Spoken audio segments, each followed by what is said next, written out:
talk about it even further, we are now being joined by Douglas Anderson, who is the founder and CEO of the Wall Street Capital Partners.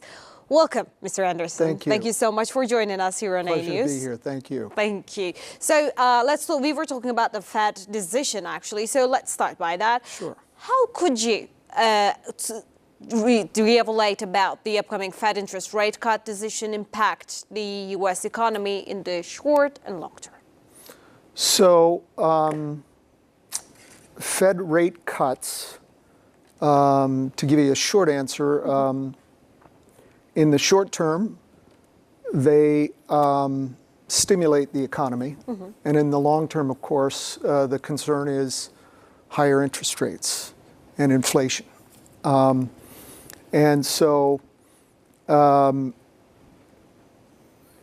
it primarily affects four different things. When you cut the rates, then you're going to see an increase in borrowing because borrowing is less. There's going to be a movement from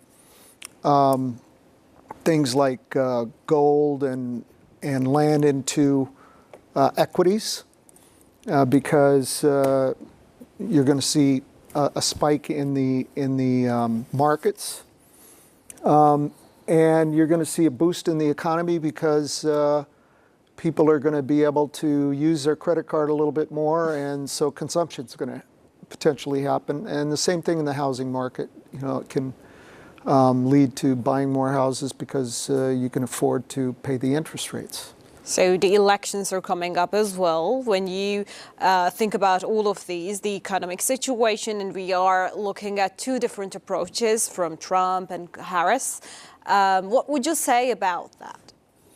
So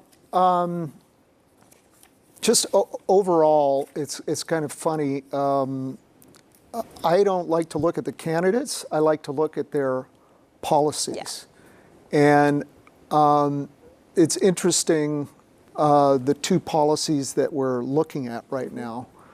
If you shook me at 3 in the morning and woke me up out of bed and said, tell me what the Trump economic policies are, I would immediately say, drill, baby, drill. You know, no more taxes and seal the border. And, you know, it would be very simple, quick things, and then tariffs, you know, basically those four bullet things. Points of those yeah. things. And so on the other hand, the Harris plan, if you woke me up at 3 a.m. and tell me what it is, I would have trouble really articulating that because she hasn't really articulated, you know, recently. She was more vague about it, wasn't she? Well, I mean, let's take a look at the debate. Okay, in the debate, she was asked this question, very direct. And the question was basically, what are you going to do about lowering prices and inflation? And she told a charming, very sweet story about how she grew up in her old neighborhood and how everyone was proud of their lawn in their neighborhood. What the heck does your neighbor's grass have to do with that question?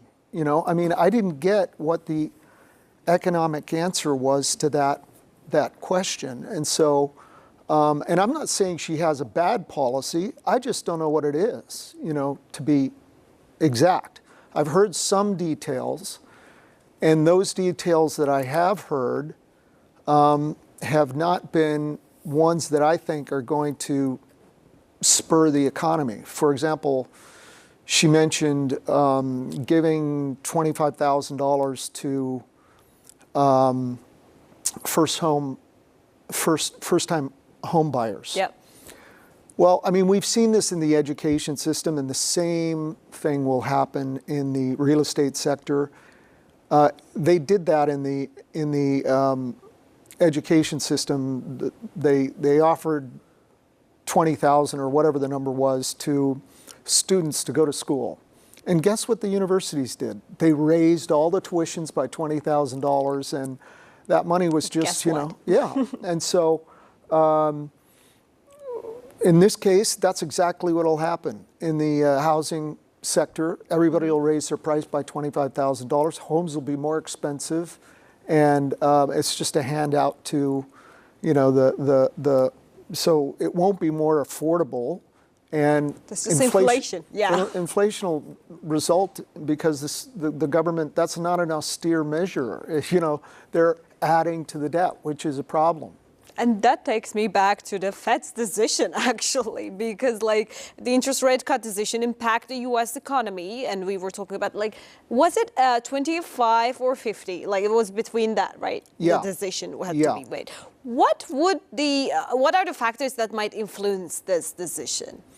Well, we don't want to be cynical and say that the Fed Reserve may want to boost the economy just prior to the election so that it'll help one side or the other. In this case, if they did boost the economy, obviously it would help the Democrats. Yeah. And so you can look at that Fed rate cut, and if it's 25 basis points, then it's measured and cautious. If it's 50 basis points, it's aggressive. So I wouldn't be surprised if they're aggressive, because they've tended to be more sympathetic to the Democrat side of the aisle. So you're expecting 40 to 50 basis point? I wouldn't be surprised, let's put it that way. Yeah. Okay. So about the role of the Fed funds rate and market forecasting playing in shaping investor expectations ahead of the major announcement, what would you say about that? So it does have an impact. And as I said, if the rate cut is more aggressive, then you can absolutely expect the markets to react positively. They will jump up. There will be more aggressive trading and buying in equities, in the stock market. Well, it is a question of the psychology of the voters, actually, because even if it happens that they choose to take it up with the 50%, will the voters are going to forget what happened in the last couple of years and months? That's, I wish you would have given me a heads up on that question, because that's a hard one. Sorry about that. No, that's a hard one, because you hate to put it past people that they would forget, the high prices, but I don't think the impact could be that dramatic, that quick to have the kind of impact it needs to have for real effect for the mass of voters. And so what we're talking about there is the prices at the grocery store, for example. And those aren't going to be dramatically affected by the fact that the stock market's starting to jump up. Now, if you're a politician, you can point to that and say, oh, the future is going to be bright. Look what happened to the market. But when you go to pick up your eggs and butter and bacon and, well, in this country, beef and things like that, you notice those high prices. They're impactful, and you're going to remember that when you go to the voting booth. It is all about if the code we use, which is going to be okay, is more dependable or not right now. So we're going to see how the audience, how the voters are going to decide on that audience, because our audience as well. Right. So let's continue about the policies that we talk about, but you said that we do not actually have the information about Kamala's situation, Kamala's stance that as we have for the Trump. So I don't know if we can talk about it, but I really want to know your take on the tax reform and the government spending of the both parties. What would you say about this? So where do they stand with this? Yeah, so what we've heard from Kamala on her policies going forward, I mean, everything that I've heard is spend, spend, spend, spend. I've got goodies to give you. Where does it come from? Yeah, I mean, it comes from us. And so that's going to we're going to have to pay the piper at some time. And really, we are in a very, very precarious situation right now. In fact, we've never been here before, where the GDP to debt ratio is so high. It's at 135% now of debt to GDP ratio, which is unprecedentedly high. I mean, we can be in a situation where we're no longer even paying the debt anymore with our budget. Instead, we're going backwards. I mean, we're in currency collapse situation at that point. So I don't see how we avoid, taking some austerity measures and absolutely taking some growth measures. You cannot tax your way to prosperity. And that's kind of what I've heard from her side. On the Trump side, and again, this is kind of just coming from an economic point of view, from a Wall Street point of view. On the Trump side, his policies, as I said, they're simple, but sometimes simple solutions give you good results. Let's start with drill, baby, drill. Lowering the price of energy by exploiting the resources that we have available in the U.S. What will that do? I mean, where do we get our food, for example? We get it from a farmer. How does he achieve that? He takes fuel and he buys, he goes and collects his seed with the truck and he puts it in the field and he fertilizes it, which come from petroleum products, and then he uses his farm equipment to harvest it, which uses petroleum, and then he brings it to the factories that produce the goods, that bring it to the stores, that those stores have to be illuminated somehow. That comes from energy. All of those energy costs are lower, and so he's able to be more competitive with his prices. Prices come down, and that's the consumers benefit from that. So there's a cascading effect from that simple thing, which is lowering the energy costs. And sometimes on paper those things make sense, but then when you try to actually put it on the real life, it doesn't work like that, does it?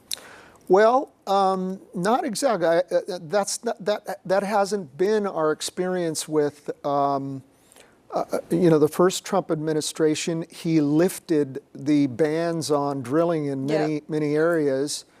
And just that alone, before they even started doing that, the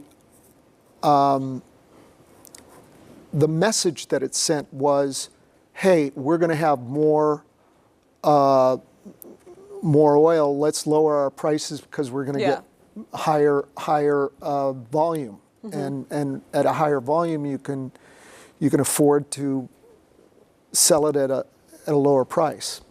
So about the first time of the Trump administration, the trade policies and the global supply chains, how did they affect the economy? And how do you compare it to a possible Harris situation, though, if she becomes the president?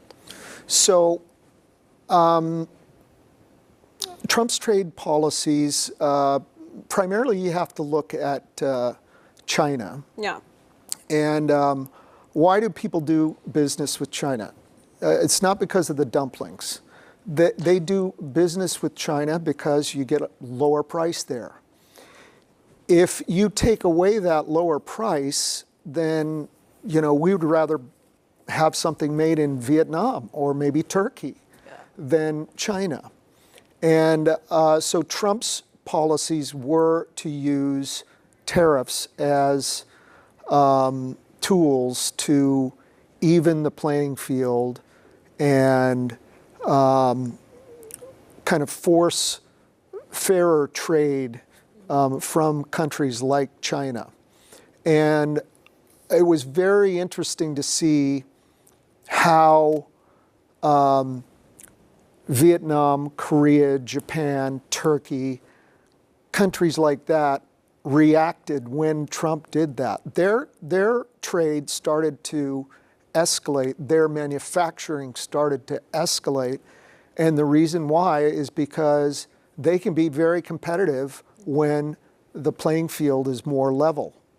And China, I'm not taking this away from them. I'd do the same thing as if I could. I would take advantage as much as possible, you know.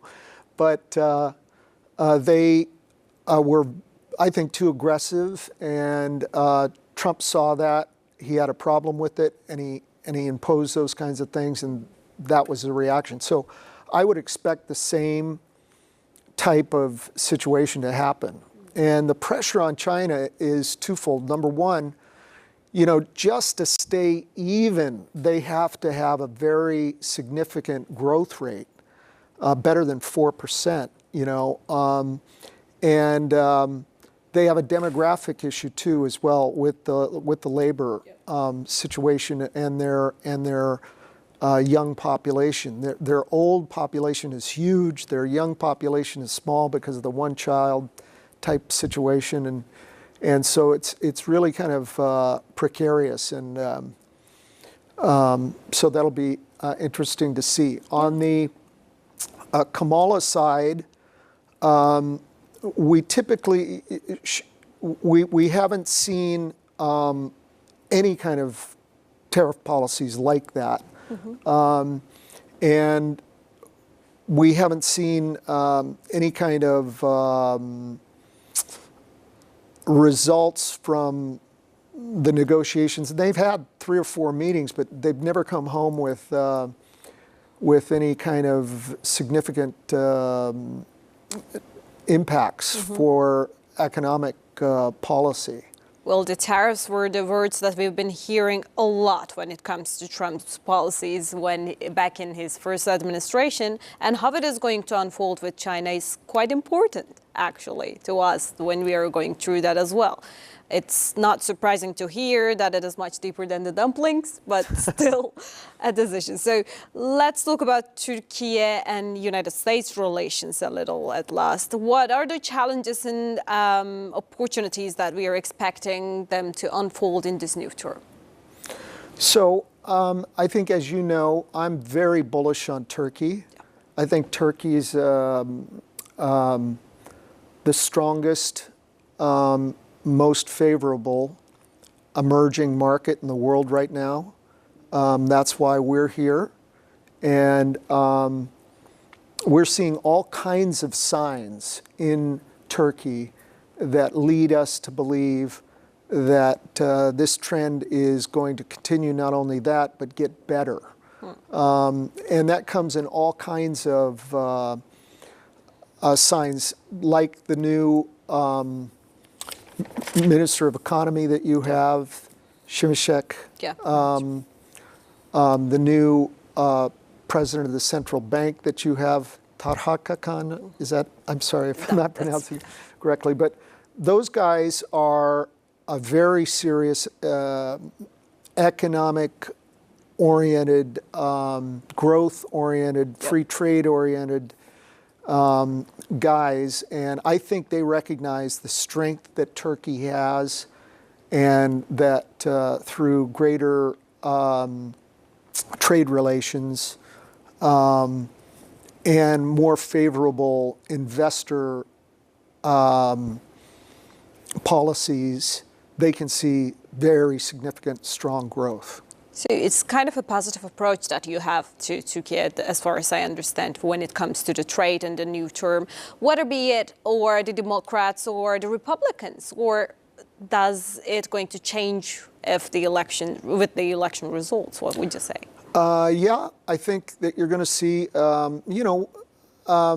when the United States sneezes, the world gets cold, you know, and so if our economy tanks, the rest of the world is going to have problems too. Happened once in 40. Yeah, and so I think that Trump is, you know, if he comes in, we're going to see a very aggressive economy that's going to grow. I mean, from what I can see, the policies that he's espousing are growth oriented, are investor incentivized. Some people hear tariff and protectionism, and they think that that is anti-capitalism, or it's restrictive in growth. In some cases that's true, but in this case I don't think so. It's not a zero-sum game. As I said, when China pushes so far where, hey, if you're sending product to our country, we're going to put 100% tariff on it, and no, you can't come in. But if we send products to your country, we don't want any tariffs at all. And so Trump's saying, no, I don't like that idea. I think we're gonna go ahead and put tariffs on you. And by the way, if we're manufacturing something in your country and you steal our IP, or suddenly you're making identically the same product, so, and you're shutting down the plants afterwards. This isn't going to be tolerated, and it's not a zero-sum game, because again, when one falls down, another stands up, and we saw that with Turkey, with Vietnam, with Korea, with Japan. So that's the reason I'm here, because I think that Turkey's going to be a beneficiary of that kind of economy if if it goes in that direction.